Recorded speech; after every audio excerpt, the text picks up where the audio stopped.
Well, thank you very much. That was very unexpected, but incredibly acted upon by Secret Service and law enforcement. And this was an event dedicated to freedom of speech that was supposed to bring together members of both parties with members of the press.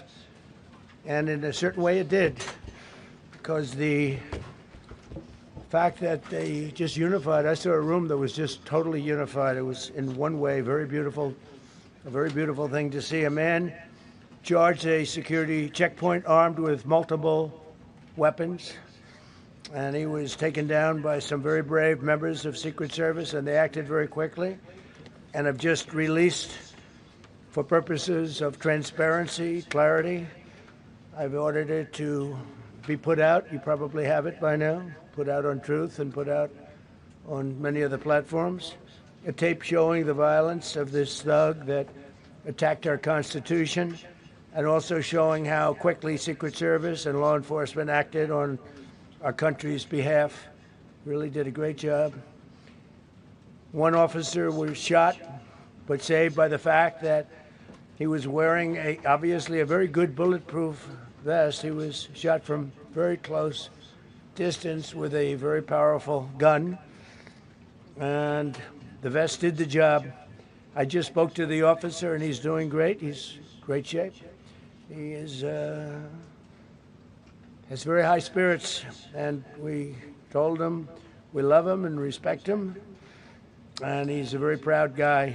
He's very proud of what he does, Secret Service agent. And we looked at all of the conditions that took place tonight, and I will say, it's not a particularly secure building, and I didn't want to say this, but this is why we have to have all of the attributes of what we're planning at the White House. It's actually a larger room, and it's much more secure. It's drone-proof, it's bulletproof glass. We need the ballroom. That's why Secret Service, that's why the military are demanding it. They've wanted the ballroom for 150 years for lots of different reasons, but today's a little bit different, because today we need levels of security that probably nobody's ever seen before. But everyone owes a tremendous debt of gratitude to the courage of law enforcement, the law enforcement, and working with the D.C. police, and we just spoke with the mayor. And when we're finished, the police chief is going to take over and discuss it also from their viewpoint. But they also performed exactly as they were supposed to, and you see the attacker in different positions, but you also see the attacker totally subdued and under control. So as you know, this is not the first time in the past couple of years that our republic has been attacked by a would-be assassin who sought to kill. In Butler, Pennsylvania, less than 2 years ago, all know that story. And in Palm Beach, Florida, a few months after that, we came close. We really had, we had some great work done by law enforcement. But in light of this evening's events, I asked that all Americans recommit with their hearts in resolving our difference peacefully. We have to resolve our differences. I will say, you had Republicans, Democrats, independents, conservatives, liberals, and progressives. Those words are interchangeable, perhaps, but maybe they're not. But yet everybody in that room, big crowd, record-setting crowd. There was a record-setting group of people, and there was a tremendous amount of love and coming together. I watched, and I was very, very impressed by that. But First Lady and I were taken very well care of, very quickly rushed off the stage. Vice President J.D. Vance, who's here, was likewise beautifully done. He was just saying how quickly everybody acted, law enforcement, Secret Service in particular in this case, but law enforcement. Marco had the same thing. Pete was there. Pete didn't want any help. He didn't want anybody to help him. He doesn't want anybody to help him, but he did get some, didn't you? And I think you also said that it was very impressive. So with that, I'd like to ask Todd Blanche to come up, say a few words, and tell you it's already underway. The man has been captured.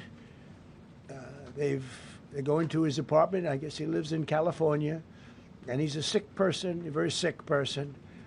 And we don't want things like this to happen. I think it's very important that I say, though, and I told the representatives of the evening, they did such a beautiful job. It was such a beautiful evening.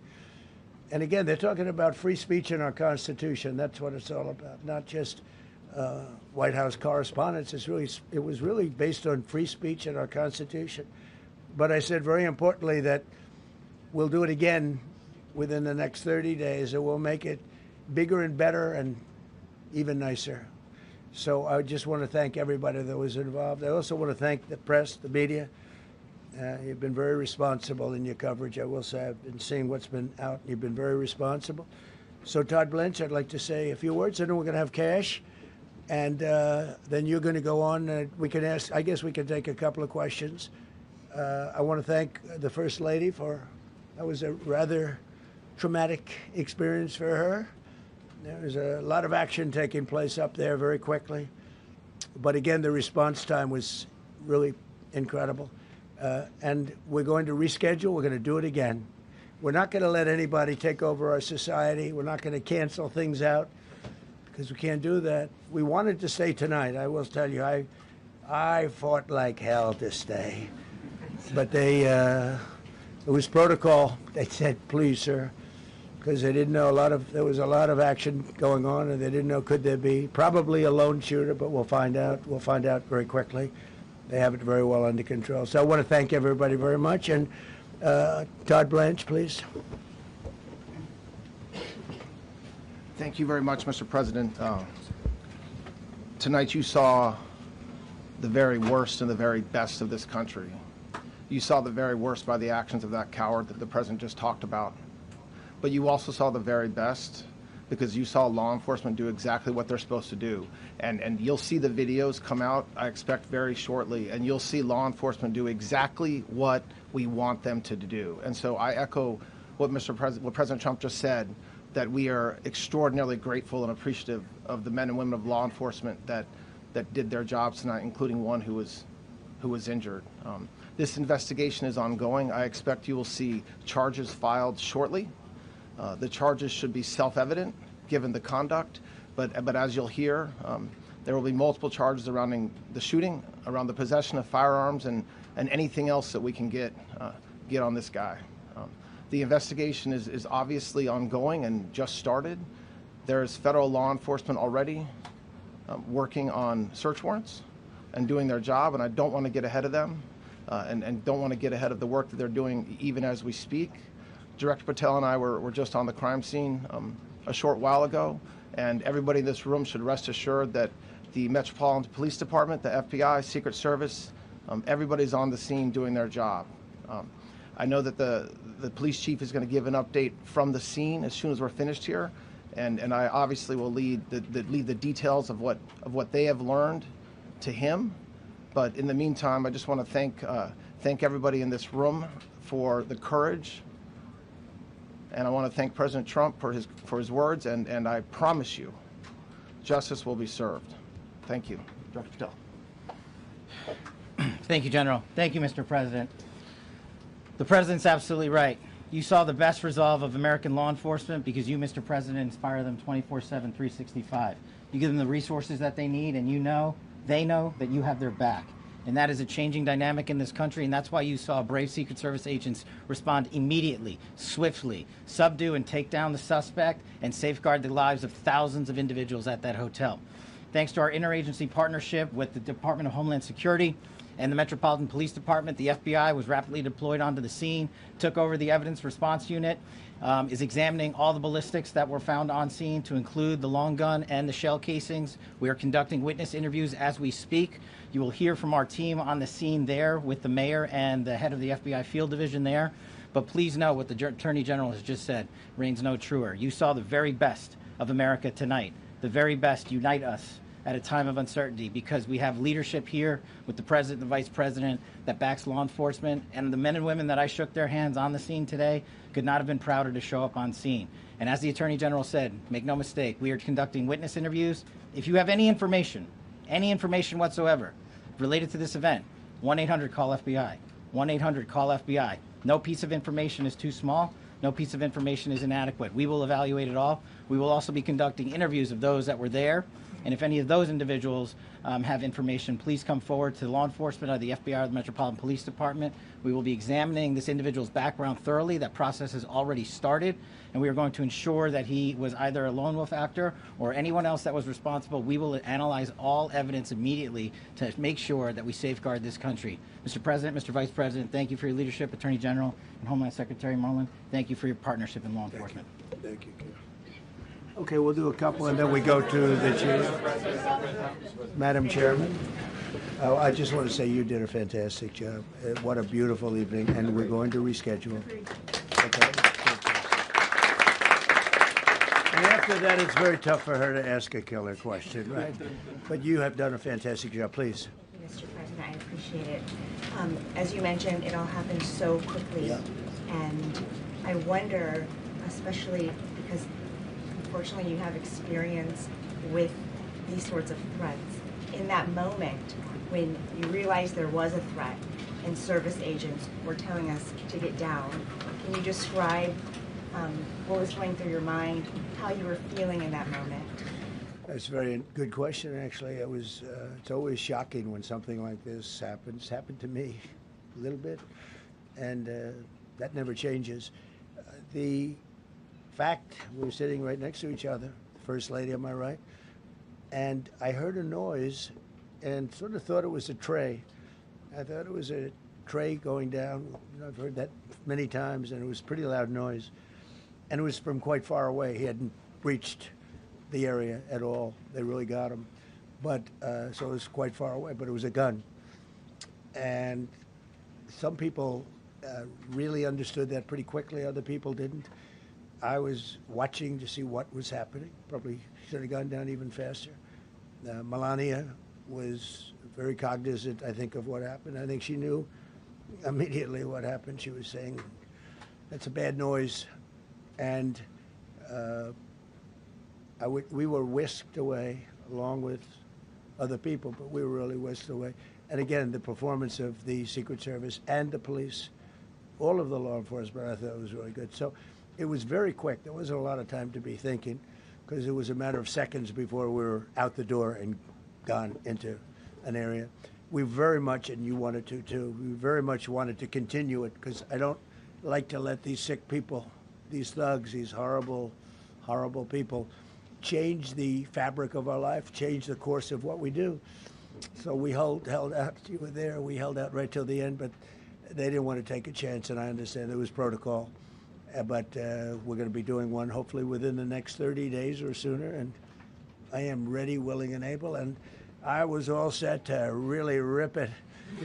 And I said to my people, this would be the most inappropriate speech ever made if I said one. So I'll have to save it. I don't know if I could ever be as rough as I was going to be tonight. I think I'm going to be probably very nice. I'll be very boring the next time, but we're going to have a great event. And you did a fantastic job. Thank you very much. Peter, go ahead.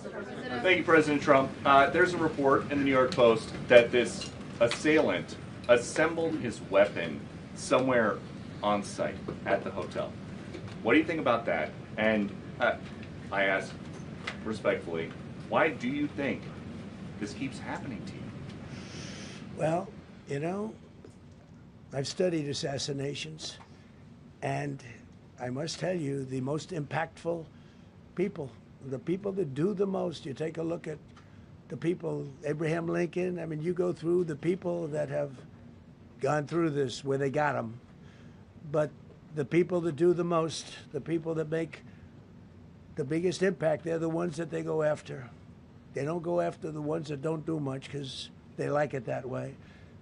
And when you look at the people that have either, whether it was an attempt or a successful attempt, they're very impactful people. Just take a look at the names there, the big names. And I hate to say I'm honored by that, but I've done a lot. We've done a lot. We've taken this country, and we were a laughing stock for years, and now we're the hottest country anywhere in the world. We've changed this country, and there are a lot of people that are not happy about that. So I think that's the answer, Peter. And after Butler, your team for a while rethought outdoor events. Yeah. Do you think that you now need to rethink No. indoor Well, events? but then you just don't do events. No, I can't do that. I have to. It is what it is. We have to do it. The room was very, very secure. He charged from 50 yards away, so he was very far away from the room. And what did you think when you saw the video of how fast he was running? He was moving. He was really moving. And the reaction time was great. Boy, those guys, they had their guns drawn literally by the time he was there. They were shooting. That's right. I thought they were very impressive. And if I didn't, I'd let you know, I'm not going to be, I would not stand for that. No, I thought they were very impressive. Thank you, President Trump, and thank you for updating us on the Thank you. suspect earlier. Were you aware of any threats? Was your team aware of any threats beforehand? And do you believe you were the target of this tonight? I guess. I mean, these people they're crazy. They're crazy, and you never know. He was very far away from me. He had to go through a lot. We had resources all over. We had resources sitting at tables, literally in disguise, sitting maybe at your table. Who knows? But we had people all over the room, so he had a long way to go. That was really a first line of defense, and they got him. And they really, they acted incredibly. No, there was no notification. We had no idea. Go ahead, Do you know Kevin. any political motivations from this? Well, you never know. suspect? Now, we'll be able to tell you that maybe by tomorrow or the next day. He's in custody, and they're asking him a lot of questions. I guess they're going over, Todd, and they're already at his apartment. He lives in California. Yes, sir. And they're over there, so they'll be able to tell you. Thank you, Caitlin. President Trump, did the suspect say anything, or was he wearing anything that would allege some type of motive here? No, I mean, he was a guy who looked pretty evil when he was down. They had him down. He was fighting hard. He was, in my opinion, a sick person. Who would do that but a sick person? But I think you're going to find everything about him. No reason to talk about it now. But tomorrow at this time, long before this time, you're going to know a lot of things about him. They seem to think he was a lone wolf, and I feel that too. Are you concerned about U.S. Secret Service protection ability? We saw several of the detailees take minutes to be escorted out of the room. No, they acted very quickly. No, I was very impressed by Secret Service. I mean, I'm the one, and Mark Wayne, you would agree with that, I think. Absolutely. I'm the one that would complain. You don't have to complain for me. I would be complaining. I'd be up here right now saying they didn't do their job. Oh, believe me, because, it's my life, and I want to live because I want to make this country great. That's why I want to live. But when you're impactful, they go after you. When you're not impactful, they leave you alone. Okay, a couple of more. Go ahead, please. Is there any indication that this shooting could have been linked to the war in Iran? I don't think so, but you never know. We're going to know a lot. We have the best people in the world working on it, and we're going to know a lot. Please. Mr. President, there's a lot. You, as well as some of us who have covered Butler, experienced another horrific day 2 years ago. Yeah. What felt similar? You had the First Lady with you today. What felt different? And you have another 2+ years in office. Are you concerned about something like this happening Well, I again? can't be concerned. I can only get great people. They did the job, in my opinion, a much better job than Butler. Butler had one weak spot that we all know about. Somebody should have been up there. But even Butler, we had our sniper on our side within 4.2 seconds from a distance of about 400 yards, one shot, and he was gone. And if he didn't do it, now, he's David. His name was David. I say, hello, David, every time I see him. David, I like you very much, David. But think of that. Now, if he doesn't hit him, and he hit him right between the eyes from 400 yards without any notice, nobody knew. He heard a sound. He looked over, and there was actually a tree that was somewhat in his way. You know the story very well. And he aimed, he fired, and if he didn't do that, beyond me, you would have had a lot more people killed. We lost one great person and 2 people very badly hurt. They're okay now. But no, that was, so in a sense, It was pretty amazing the job they did. But they did have that one weak spot, as you know. They should have had that covered.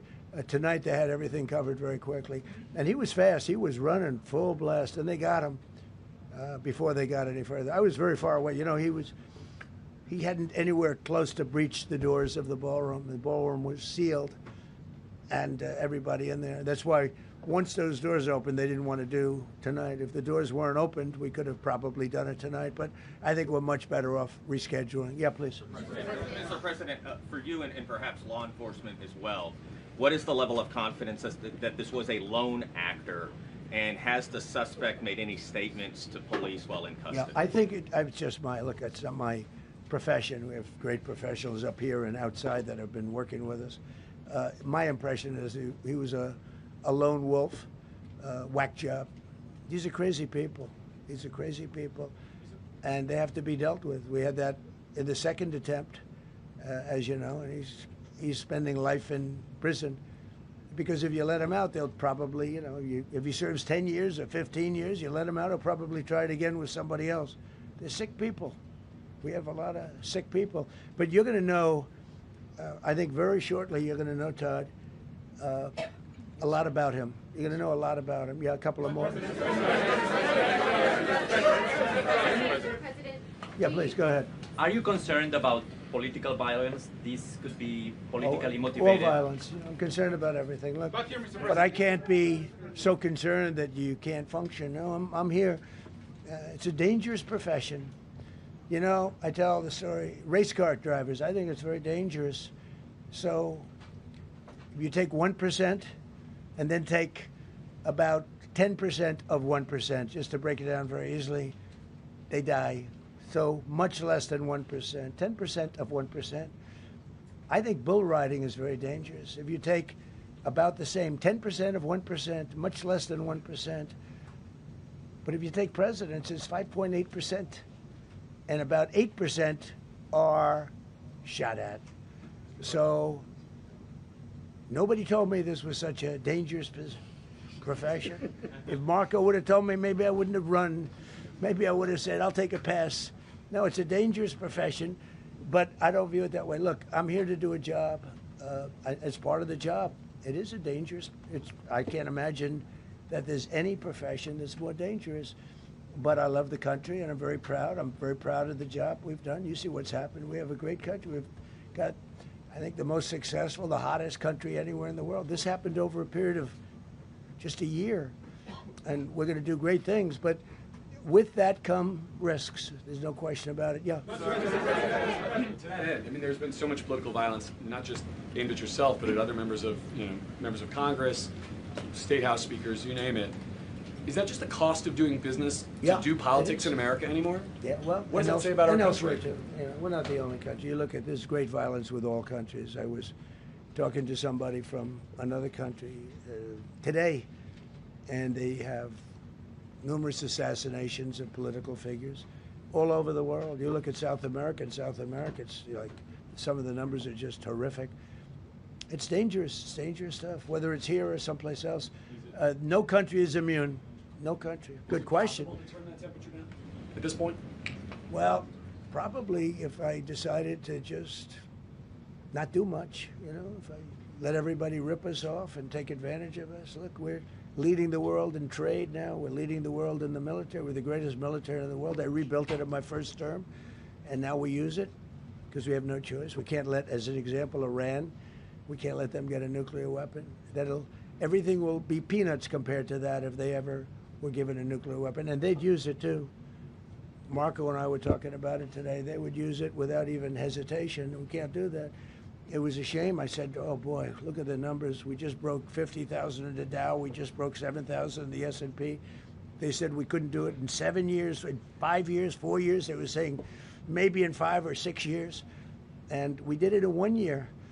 And I called everybody together. I called all of these people and others, and I said, we have to take a little journey. I say to do this. We just had the great number. We just broke 50,000. Wasn't supposed to happen during my term.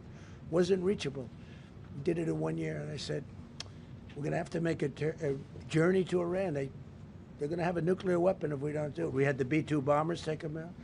I terminated in the first term the Obama agreement, the Iran nuclear agreement, which was a disaster. That was a road to a nuclear weapon. They would have used it. They would have used it 100%. So, you know, when you do things like that, you become a target. If I wasn't doing that, I guess I'd be a lot less of a target. But I'm honored to be. Okay, one more question. Go ahead. Yeah, go ahead. Thank you, President Trump. Thank you, President Trump. Do you know how the gun was brought into the hotel? And also, how does this event impact you as the leader of our country? Do you think it will change your I leadership? like not to think about it. I lead a pretty normal life, considering, you know, it's a dangerous life. I think I handle it as well as it can be handled. I think a lot of other people, you know, you read stories where they become basket cases. To be honest with you, I'm not a basket case. I really take it as it is. I do it for the country. I'm not doing it for any other reason. I have a first lady who's doing a terrific job. She loves the country, and she recognizes it better than anybody. She's told me numerous times. She said, "You are in a dangerous job," but that goes along with her too. I mean, it's dangerous for her too. We sat there tonight. We heard that noise, and it was either a tray or a bullet. I was hoping it was a tray, but it wasn't. And again, we had some very brave people doing a great job, so we're very proud of them and happy with them. I just want to thank everybody. They will be able to give you all that information as to the names and everything else. I think we released the names already. Most of you would have it, but his name. We appreciate it. I see so many tuxedos and beautiful dresses. It was a little different evening than we thought, but we're going to do it again, and we have a great chairman who we're so proud of, and we have to make it better. We'll make it safer, I guess, right? But we're going to make it even better. Okay, thank you very much. Thank you. President Trump, so we hear from the first lady who talked about how impactful this was. Can we hear from her about? Well, honey, would you want to say something? Okay. Huh? One in the back, sir. Right. Millions of people across the globe, in fact, are watching you. You demonstrated courageous leadership, and thank God you're alive. All of us are alive today. What is the message that you want to give to the world that this should change? What corrective measures can we take from here on? So. Well, all you can do, look, I don't care how many people you have, how good they are. They can be the greatest people. You have the greatest security in history. If you have a whack job who's got a brain, but it's a little bit distorted or a lot distorted, they can make trouble. I would say, Pete, right? You know, they can make trouble. Some of these people are of genius level IQ, and they're nuts. So it can be trouble. So you do absolutely the best. You get the best. We have the best people. Well, look, it was proven tonight. He started running from 50 yards, and he was fast. He was like a blur on tape. He was moving. It was very impressive the way they got him, because a lot of people would be looking and saying, you know, it's like a weird feeling, and they would let him get through, but they didn't let him get through. They drew those guns so fast. They looked like Matt Dillon. They looked like somebody that knew what they were doing. And what do we do? But it comes with the territory. And if you want to do a great job, I really believe that. And you take a look at what's happened to some of our greatest presidents, and it doesn't happen to people that don't do anything. And it's not going to deter me from winning the war in Iran. I don't know if that had anything to do with it. I really don't think so, based on what we know. But we're going to continue to do a great job. That's all I can do. Thank you very much. We'll see you tomorrow. Thank you. Thank you.